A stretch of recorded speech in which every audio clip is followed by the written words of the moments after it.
About 3 meters long, Atopodontatus was a marine reptile, probably part of an early branch of the Sauropterygians, with an elongated streamlined body and paddle-like limbs. When it was originally described in 2014, it seemed to have a head unlike anything seen before.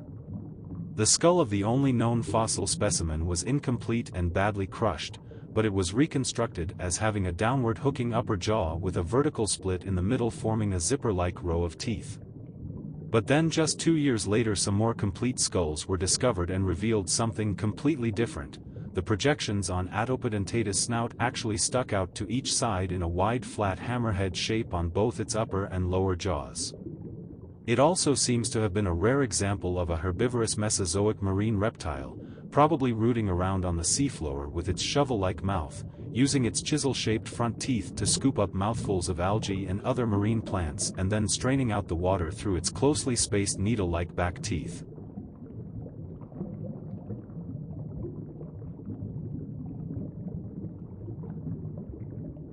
Placodus had a stocky body with a long tail, and reached a total length of 3 meters. They were specialized for a durophagous diet of shellfish.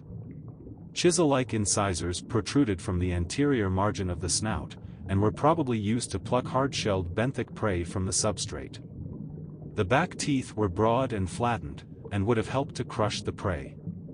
Placodus and its relatives were not as well adapted to aquatic life as some later reptile groups, like the closely related Plesiosaurs. Their flattened tails and short legs, which probably ended in webbed feet, would have been their main means of propulsion in the water. The parietal eye on top of the head assisted the animal with orientation, rather than its vision, and its presence is regarded as a primitive characteristic. This body armor would have offered protection from predators as well, but would have also hampered mobility on land, making Placodus slow and clumsy out of water. Although the shell would most likely have been too cumbersome for highly adept swimming, Siamidus would still have been more agile than other single-shelled placodonts like Henodus. The shells were also covered in hexagonal plates that not only increased the level of protection but also increased their weight, a typical placodont adaptation, as additional weight just beyond the level of neutral buoyancy allowed them to dive to reach shellfish. Siamidus is also expected to have had difficulty maneuvering on land and probably only ventured out of the water for periods of rest. Placodonts are typically considered to be durophagous. Siamidus did not have any dorsal spines, although it did have a wing-like elongated flattened lateral spine that served to brace the overlying subdermal carapace. Presumably, the dorsal spines disappeared to provide a closer and better braced association between the vertebrae and the carapace.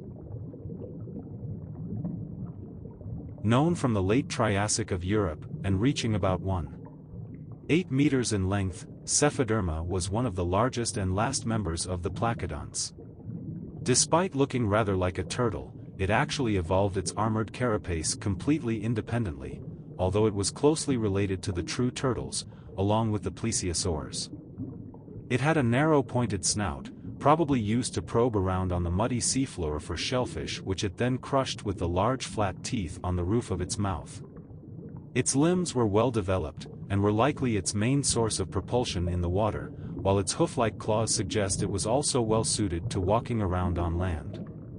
Unlike turtles, its carapace was divided into 2 pieces, convergently resembling a horseshoe crab, with a larger part on its back and a smaller one over its hips. The gap in between these sections gave it the ability to flex its otherwise rigid body, possibly aiding it while swimming. Placocheles looked remarkably similar to a sea turtle, and grew to about 90 centimeters in length. It had a flat turtle-like carapace covered with knobbly plates, and a compact triangular skull. Its beaked skull had powerful muscles. It had only 2 pairs of palatal teeth, a large posterior pair, and a small rostral pair. The specialized broad teeth on the palate were most likely used for crushing shellfish and hard-shelled prey. Its limbs were paddle-shaped for swimming, although, unlike modern sea turtles, they still had discernible toes, and it also had a short tail. Because of their dense bone and heavy armor plating, these creatures would have been too heavy to float in the ocean and would have used a lot of energy to reach the water surface. For this reason, and because of the type of sediment found accompanying their fossils, it is suggested that they lived in shallow waters and not in deep oceans. Like turtles, Henodus had a shell formed from a plastron on the underside and a carapace on top. The carapace extended well beyond the limbs, and was made up of individual plates of bony scuts covered by plates of horn. However, the shell was composed of many more pieces of bone than that of turtles, forming a mosaic pattern. The armor was fused to its spine, and its limbs were situated in normal positions, unlike the turtle, where they are located inside the ribcage. The weak limbs of Henodus suggest it spent little, if any, time on land. It also had a single tooth on each side of its mouth, though the remaining teeth were replaced by a beak. In addition, it had baleen-like denticles along the jaws, which combined with a unique feature of the hyoid and musculature indicative of rapid jaw closing indicate a filter-feeding lifestyle. The head was squared off at the front, just ahead of the eyes.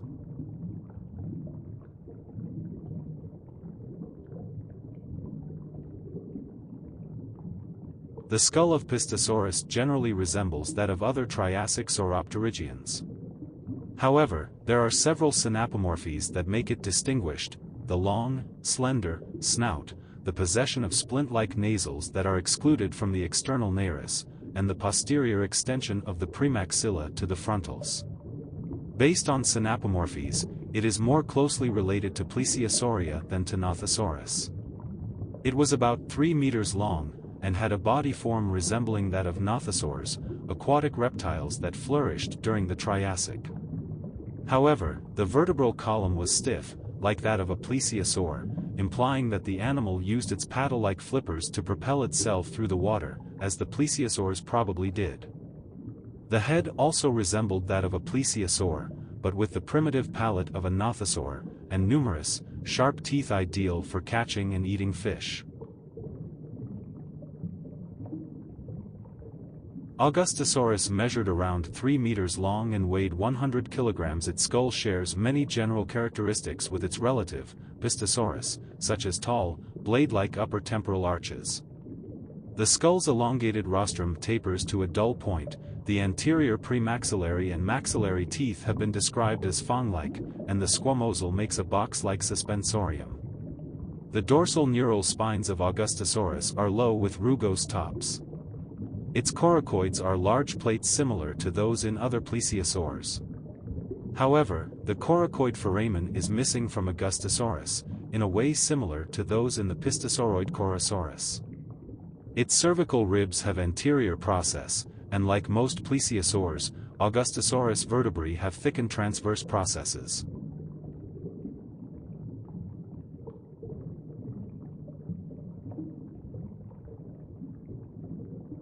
The predatory nature of Romaleosaurus is an interesting subject, as even though it was a large marine reptile, the teeth and long neck are more suited for capturing smaller prey like fish. The teeth themselves are not especially large but seem to intermesh so that they were better suited to gripping small prey rather than tearing chunks out of larger animals. Aside from fish, prey could include creatures like cephalopods, specifically squid, as well as possibly small marine reptiles, especially small juveniles of larger forms. Aside from the overall robust construction of the skull, special attention has been paid to the nasal cavities. It's thought that marine reptiles like Romaleosaurus may have been able to sniff the water to detect traces of things like blood in the water around them. It may have been able to pick up scents while submerged by forcing water through passages in its skull containing sensory organs. This adaptation would have enabled it to hunt its prey in a similar manner to some modern shark species.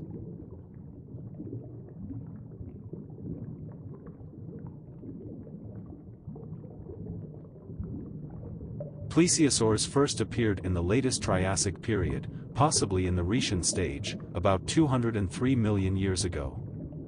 They became especially common during the Jurassic period, thriving until their disappearance due to the Cretaceous, Paleogene extinction event at the end of the Cretaceous period, about 66 million years ago. They had a worldwide oceanic distribution, and some species at least partly inhabited freshwater environments. They were among the first fossil reptiles discovered. Bichenopliosaurus was a small plesiosaur, measuring about 4 meters long. It can be differentiated by the bifurcated ribs of its sacrum. Unusually, it appears to be a freshwater plesiosaur. Plesiosaurs had a broad flat body and a short tail. Their limbs had evolved into 4 long flippers, which were powered by strong muscles attached to wide bony plates formed by the shoulder girdle and the pelvis. The flippers made a flying movement through the water. Plesiosaurs breathed air, and bore live young. There are indications that they were warm-blooded. Plesiosaurus itself fed mainly on clams and snails, and is thought to have eaten belemnites, fish and other prey as well. Its U-shaped jaw and sharp teeth would have been like a fish trap. It propelled itself by the paddles, the tail being too short to be of much use. Its neck could have been used as a rudder when navigating during a chase. It gave live birth to live young in the water like sea snakes. The young might have lived in estuaries before moving out into the open ocean. It has been postulated that the long neck of Plesiosaurus would have been a hindrance when trying to speed up, any bend in the neck creating turbulences. If that is the case, then Plesiosaurus would have had to keep its neck straight to achieve good acceleration, something that would make hunting difficult. For this reason, it may be possible that these animals would actually lie in wait for prey to come close instead of trying to pursue them.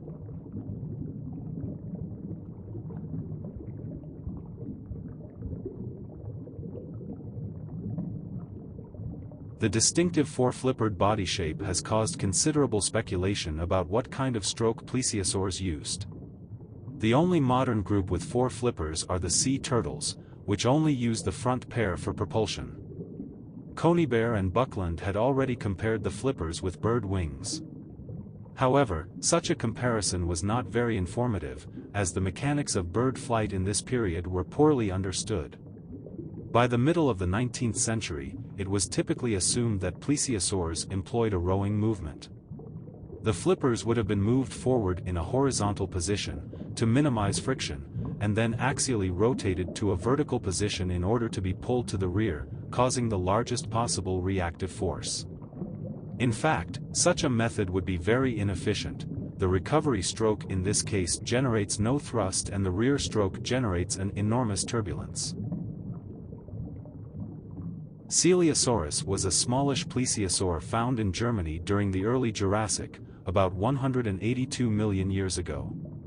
And back in the 1890s, a specimen of this species was discovered with soft tissue impressions showing a diamond-shaped tail fin.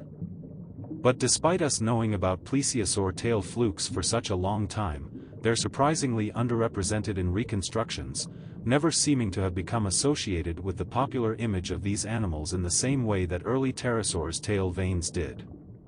It doesn't help that no other direct impressions of plesiosaur tail fins have ever been found, or that the Coeliosaurus specimen's soft tissue got painted over at some point in the mid-1900s, making it incredibly difficult to study without causing further damage. These tail fins are usually assumed to have been vertically oriented like those of other aquatic reptiles, moving side to side and acting like a rudder.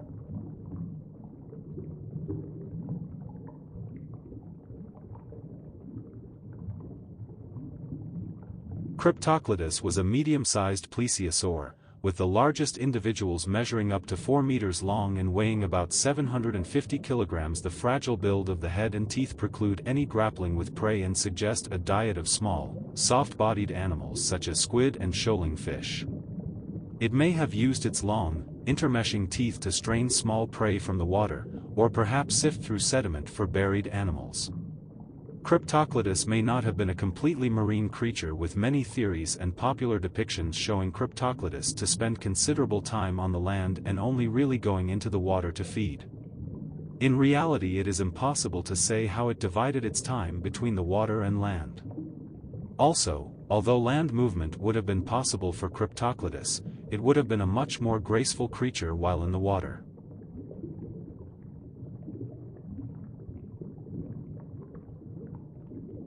The Cryptoclidids were fairly standard-looking plesiosaurs, but their tiny skull bones were rather fragile, and so there's very little good fossil material of their heads, making it difficult to figure out both their feeding ecology and their exact evolutionary relationships. Ophthalmothle measured around 5 meters long and had proportionally huge eyes that faced upwards on its head, an adaptation for seeing in low-light underwater conditions, maximizing the amount of light reaching it from above. Those big dark adapted eyes suggest it may have been nocturnal, or spent a lot of time diving into very deep waters in search of food. Its skull had weak jaw muscles and delicate teeth, and its gut region contained a lot of fine gravelly sediment, so it probably mainly grubbed around for small soft-bodied prey on the sea floor. In an attempt to explain the peculiar anatomy of Abyssosaurus, Berezin noted that adaptation to cold, harsh, deep-sea conditions is accompanied by the loss of ontogenetic stages. Organisms not only retain the pedomorphic features of their young, but also exhibit behaviors similar to those of much younger animals, slow, relatively sedentary lifestyles. Such organisms typically spend a great deal of time growing up, and have a long life expectancy. The sperm whale's behavior and morphology, for example, allow it to rest for a long time after a series of deep dives, sleeping vertically near the surface of the water. Abyssosaurus probably dwelled and fed primarily in the bathyal zone, occasionally rising up to the surface to take in a gulp of air. Indeed, the staple foods of the Cryptoclidids, crustaceans and cephalopods, were present in this environment. Traditionally, it was assumed that extinct reptile groups were cold-blooded like modern reptiles. New research during the past decades has led to the conclusion that some groups, such as theropod dinosaurs and pterosaurs, were very likely warm-blooded. Whether perhaps plesiosaurs were warm-blooded as well is difficult to determine. One of the indications of a high metabolism is the presence of fast-growing fibrolamellar bone. The pachyostosis with juvenile individuals makes it hard to establish whether plesiosaurs possessed such bone, though. However, it has been possible to check its occurrence with more basal members of the more inclusive group that plesiosaurs belong to, the Sauropterygia. Murenosaurus was initially discovered in the Oxford clay, which represents an ancient sea that was both shallow, with an average depth less than 50 meters, and warm. The sea was abundant with nutrients and light filtered easily through the shallow water to create a highly productive ecosystem. Murenosaurus' role in the ecosystem is probably more comparable to elasmosaurs than other cryptoclidids due to the plesiosauromorph body plans shared between elasmosaurs and murenosaurs. Cryptoclidids have varying morphology, and it is difficult to assess their ecological role as a collective unit. Long-necked plesiosaurs have been discovered with varying contents lithified within their stomachs, which gives some indication of what Murenosaurus may have been eating. Initially, long-necked plesiosaurs were thought to be strictly fish eaters due to their conical teeth, a shared trait with modern piscivores. It was proposed that plesiosauromorphs would swim with a straight neck and attack pelagic fishes.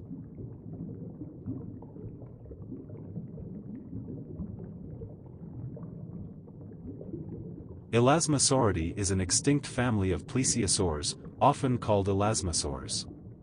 They had the longest necks of the plesiosaurs and existed during the Cretaceous. Thalassomedon is among the largest elasmosaurids, with the holotype measuring 11 meters long and having a mass in life of perhaps 3.5 metric tons.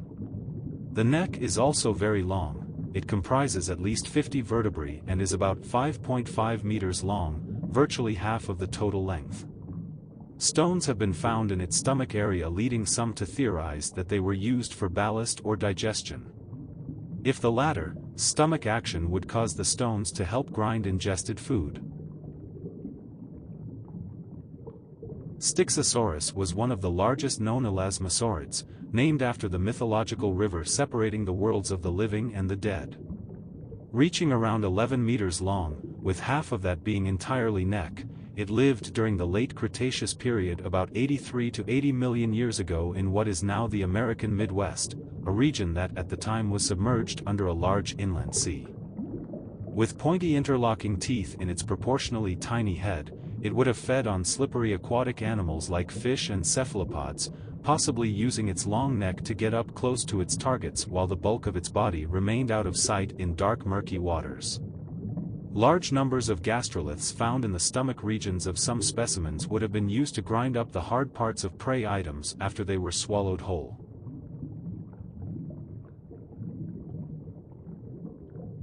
Elasmosaurus was discovered in 1867 near Fort Wallace, in United States, and was sent to the American paleontologist Edward Drinker Cope, who named it Elasmosaurus platyurus in 1868. Cope originally reconstructed the skeleton of Elasmosaurus with the skull at the end of the tail, an error which was made light of by the paleontologist Othniel Charles Marsh, and became part of their Bone Wars rivalry. Measuring 10 meters in length, it would have had a streamlined body with paddle-like limbs, a short tail, a small head, and an extremely long neck. The neck alone was around 7 meters long. It was one of the longest-necked animals to have lived, with the second largest number of neck vertebrae known, 72. The skull would have been slender and triangular, with large, fang-like teeth at the front, and smaller teeth towards the back. It had 6 teeth in each premaxilla of the upper jaw, and may have had 14 teeth in the maxilla and 19 in the dentary of the lower jaw. Most of the neck vertebrae were compressed sideways, and bore a longitudinal crest or keel along the sides.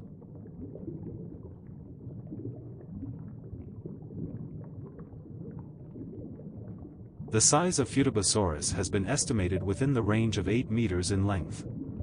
It can be distinguished from other elasmosaurids by the following characteristics.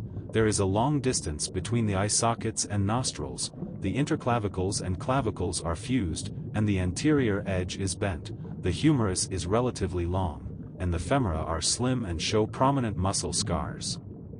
It is the first elasmosaurid found in Japan. The type specimen was found in the Iramazawa member of the Tamayama Formation. The fossils were found by Tadashi Suzuki, then a high school student. Many of the bones of the type specimen show signs of apparent scavenging or predation by sharks. Turangosaurus was a medium-sized plesiosaur, with a complete specimen measuring over 8 meters long. The preserved skull measured about 37 centimeters long. It can be distinguished from all other known elasmosaurids by a unique combination of characteristics as well as 2 otherwise unknown traits. The ectopterygoid has a long process directed towards the back, and a large boss of bone underneath. A stapes is present in the holotype. This bone was previously thought to be absent from elasmosaurids. Turangosaurus was the second plesiosaur discovered in New Zealand. As an elasmosaurid, it would have relied upon a combination of its long neck and long sharp teeth to seize prey items such as fish and squid.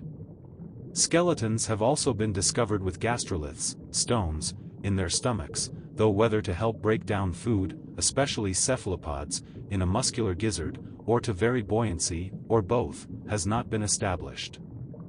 However, the total weight of the gastroliths found in various specimens appears to be insufficient to modify the buoyancy of these large reptiles.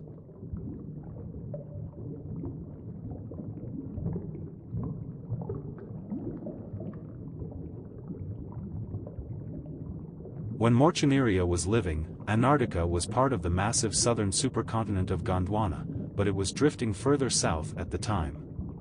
It was not an icy desert yet but must have been forested and temperate with a distinct winter. Morchinaria has been turning heads for many years since its naming by Brian Small and Sankar Chatterjee in 1989.